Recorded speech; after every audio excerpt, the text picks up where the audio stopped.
Hello guys आज हम लोग हिस्ट्री पढ़ने जा रहे हैं। बिहार यूनिवर्सिटी का सब्सिडरी है और यह इम्पोर्टेंट क्वेश्चन देखते हैं जो एग्जामिनेशन में आएगा ही आएगा, क्योंकि यह बहुत बार पूछा जा चुका है क्वेश्चन। तो बिहार यूनिवर्सिटी के एग्जामिनेशन 2023 बी सेकेंड पार्ट के लिए इम्पोर्टेंट है। देखते हैं हम। क्वेश्चन है यही कि टीपू सुल्तान के जीवन चरित्र और उपलब्धियों पर प्रकाश डालें। आंसर, वीर पिता का वीर पुत्र सुल्तान हैदर अली का लड़का था, यानी कि सुल्तान हैदर अली का लड़का था, हैदर अली का बेटा था। इसके पिता भी वीर थे और सुल्तान यानी कि उसके बेटा। मैसूर टीपू के अधीन उस समय की सबसे अधिक ज़बरदस्त ताकत में एक था, जो अंग्रेज़ों के लिए घबराहट और खतरे का कारण सदा के लिए बनी हुई थी। वस्तुतः टीपू की आकृति में अंग्रेज़ों को नेपोलियन की मूर्ति दृष्टिगोचर होती थी, फलतः वे उसका किसी भी मूल्य पर अंत करना चाहते थे। टीपू सतत क्रियाशील एवं महत्वाकांक्षी राजकुमार था, जो प्रायः कहा करता था,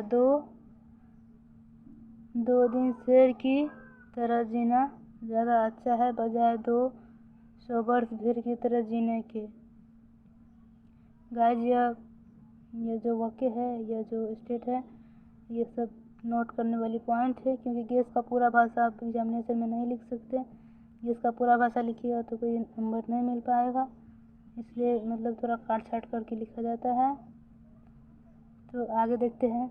भारतीय इतिहास के प्रमुख व्यक्तियों की श्रेणियों में टीपू सुल्तान का एक महत्वपूर्ण स्थान है।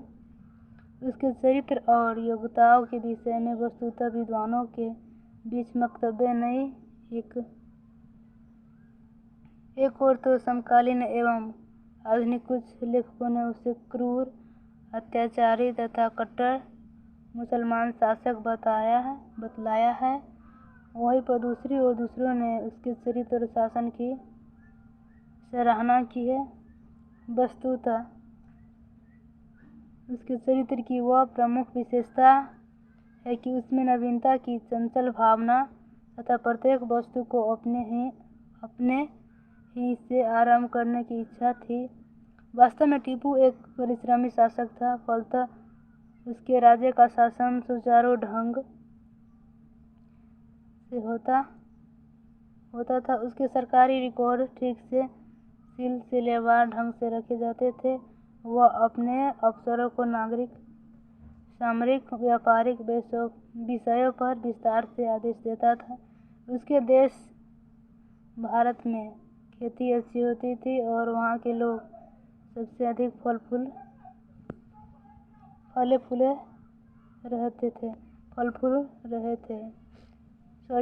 रहे थे, यानी कि एकदम खुश थे, विकासशील थे, विकास कर रहे थे, खुश थे। उसके शासनकाल में जनता खुशहाल थी। टीपू एक कुशल सैनिक था। यही कारण है कि टीपू के हार जाने के बाद भी उसके सिपाहियों ने मैदानों में अनुशासन और सच्चाई दिखलाई। उसकी सेना के नियम भी बड़े उत्कृष्ट थे। उसकी सरकारी कड़ी और निरंकुश थी। उसकी सरकार कड़ी और निरंकुश थी, किंतु वह एक नीतिज्ञ एवं योग्य राजा की निरंकुश सरकार थी। उसके सैन्य किसानों को क्षति नहीं पहुंचाते थे। वस्तुतः उसके राज्य के किसान सुरक्षित थे और उसके परिश्रम को प्रोत्साहित तथा पुरस्कृत किया जाता था। इतना ही नहीं, टीपू सुल्तान एक योग्य एवं कुशल शासक के साथ साथ एक बहुत बड़ा सुधारक भी थे। शासन के विभिन्न विभाग, सेना, व्यापार, बैंक का काम और महाजनी अर्थ, मुद्रा, नाप तौल, कैलेंडर और समय निश्चित करने के ढंग तथा नशीले पदार्थों को बिक्री में उसने जबरदस्त नवीनता लाने की चेष्टा की, परंतु इतने के बावजूद उसमें अपने पिता की राजनीतिक बुद्धिमत्ता और चतुराई भरी सोच का अभाव था। उसका व्यक्तिगत जीवन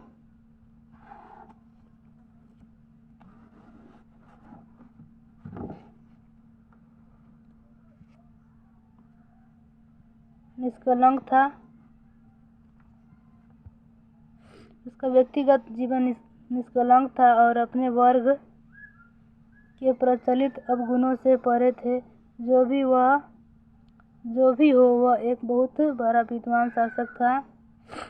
उसके जीवन के प्रारंभिक दिनों में काफ़ी अच्छी शिक्षा मिली और विदेशी राजनीति में उसे काफ़ी दिलचस्पी था। उसमें नैतिक बल अपूर्व था।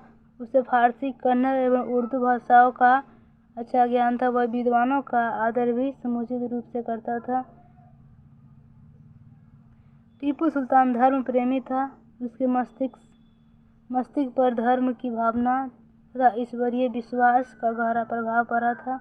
अपने एक फ्रांसीसी सलाहकार से उसने कहा था कि यह सोचकर कि अकेला मैं बिल्कुल असहाय बना रहूँगा, मुझे बिल्कुल भगवान पर भरोसा है। भगवान और मेरा साहस प्रत्येक वस्तु प्राप्त कर लेंगे। उस पर नियमित रूप से क्रूरता का आरोप लगाना अनुचित होगा। वस्तुतः टीपू साधारणतया उन्हीं लोगों के प्रति क्रूरता दिखलाता था जिन्हें वह अपना दुश्मन समझता था। टीपू पर किसी ने तो धार्मिक अनुदारता का आरोप भी लगाया है। बहुधा ऐसे कहा जाता है कि इस कारण उसे बहुतेरे हिंदुओं का धर्म परिवर्तित कर लिया, ईसाइयों को बाहर निकालकर अपनी गैर मुस्लिम प्रजा की भावनाओं पर आघात किया।